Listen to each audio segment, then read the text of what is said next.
Hi everyone. Okay, my name is Nur Syairah binti Jahidin and this is my partner. My name is Nur Syairah binti Zulkifli. Today we want to present about the strategic management model and strategic management making.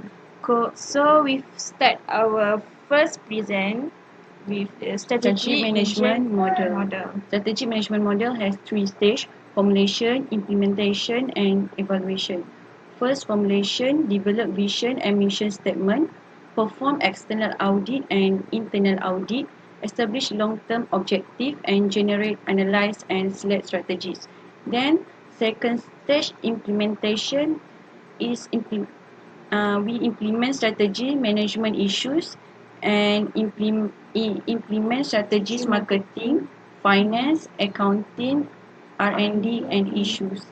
Then third stage, evaluation, measures and evaluate performance. That's all.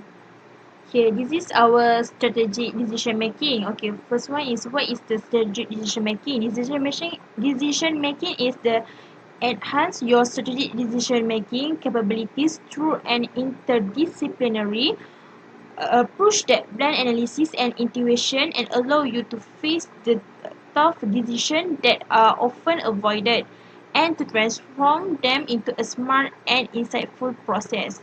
Okay, this is our process. So the first one is identify the problems.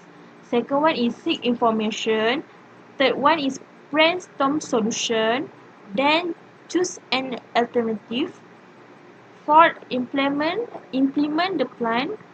And last one is evaluate outcome. So that's all about the strategic decision model and strategic decision making for us. Bye.